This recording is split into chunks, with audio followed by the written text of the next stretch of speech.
Hey guys, LevelCap here. Today we're going to be taking a look at the RPK-74M. This is the new light machine gun from the China Rising DLC. PC players got this a little bit early due to a glitch on Battlelog or something. Console players, you'll be getting it as soon as the China Rising DLC comes out, which is a little confusing to me. I think it's the 3rd for Xbox One. I'm not 100% on the release dates for this DLC. It's pretty confusing. But either way, we'll all have it shortly.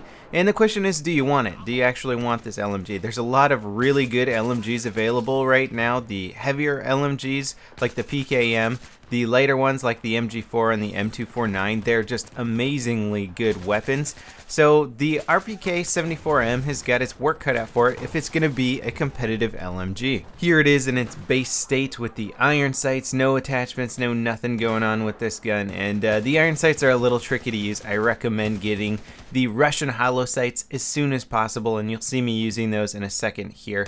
It's just really hard to actually see your target because you've got the giant body of the gun basically obstructing half of your screen. So once you can separate the sight from the gun a little bit, like here with the Cobra sights, which is probably my favorite sight for this weapon, both because I love the Cobra sight and because it's a Russian sight, so it sort of seems to fit in aesthetically with the body of the gun. But anyway, having an area below your center point where you're going to be shooting that is actually visible for tracking targets is a huge help, and that's what sights provide over iron sights. Like all of the China Rising DLC weapons, we do not have Synthic stats for it yet. Synthic.com is a great stat site, by the way, so if you're looking to get gun stats or perhaps do your own research on what sort of weapon you'd like to use, I recommend checking out that website. It's always linked in my video description in case you're ever wondering where it is.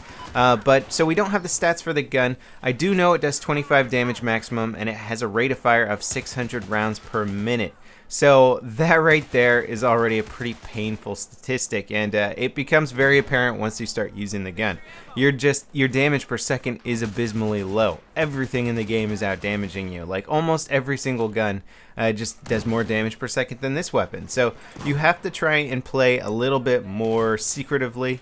Once you get the suppressor for this weapon, you can use it to flank, and I honestly was having a very difficult time using this gun without any sort of stealth tactics. Now you might be saying, well, you know, it's got 600 rounds per minute, kind of an average damage of 25. There's got to be something that DICE did to this weapon to really balance it out. It's got to have crazy fast reload time, or it's got to have a huge magazine, or maybe really good accuracy at range. Well, I don't have access to the stats, so I can't tell you for sure.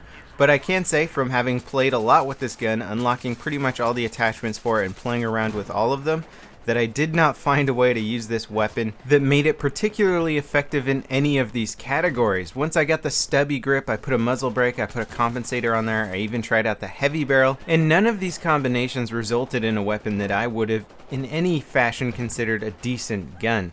Its accuracy was mediocre at best, and combining a mediocre accuracy with 600 round per minute rate of fire is just sort of like saying, hey, this gun's not going to be good at anything, because it's not going to be able to drop people fast in close quarters, it's not going to be able to drop people fast at long range. The inaccuracy of it is really going to hurt it. So the only thing I found that ended up working for this weapon, and as you see what I'm using here, is putting the suppressor on here and just trying to run stealth tactics. Now, if you are running this weapon sort of stealthy and coming up and flanking people with it, then you have some extra rounds in your magazine. It has a 45 round magazine, so potentially you can take out 3, even 4 guys before they figure out what's going on. It might take you a while because of your extremely low rate of fire, but that's pretty much the only way I was able to effectively run the RPK-74M. Now let's talk about the differences between the RPK-74M from Battlefield 3 and the one from Battlefield 4.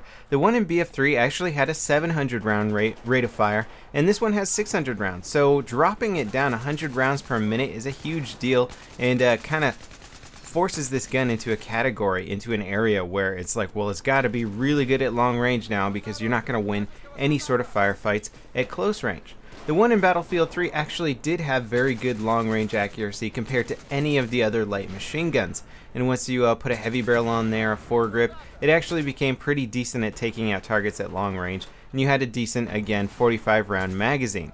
This one here, though, I feel like just can't really even hold up to the same levels of accuracy as the one in Battlefield 3, and even though you see me dropping people at long range here, I still felt like I could have done it faster with pretty much any other gun. Now, I'll admit, because I don't have the stats yet for this weapon, perhaps there's something that I'm overlooking and I'm like, oh my god, if I just equip this attachment and that attachment, then this weapon would balance out perfectly and it would be great for this specific situation.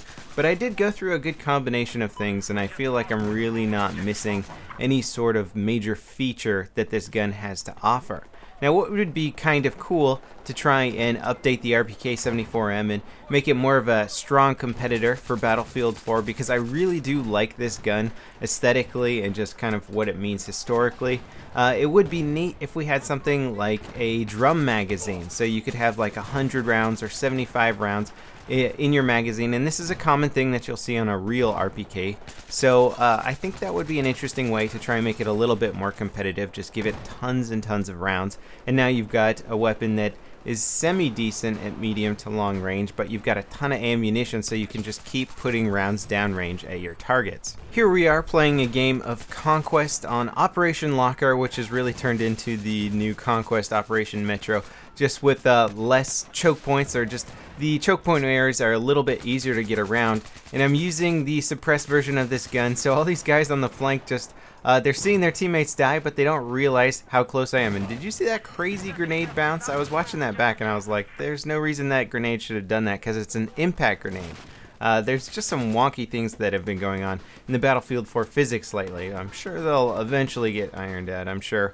But anyway, so we got this crazy flank going here, and I just managed to get so many kills on that first push in the snow just because of the suppressor. So I can't say that I wasn't doing well at times with the RPK-74M, but most of it was just to using suppressed tactics. You know, I think any gun with a suppressor can be used really well as a flanking weapon. Again, right here, I'm pushing around out into the snow. I know that there's guys to my right. They're all over the minimap. They have no idea that I'm behind them. And look, I'm wiping them out here, and they don't even turn around. They don't realize that I'm behind them all. I just got a triple kill, and I'm going to push up and finish off the last guys on this flank. Now, these guys were holding off our team for like 5 minutes, and I was like, you know what? I'm just going to go around, flank them. They don't even turn around once, just because of that suppressor. So it's a good way to make any gun pretty decent as long as you can take advantage of those stealth tactics. Hope you guys enjoyed this video, and I'll see you next time. This is LevelCap, signing off.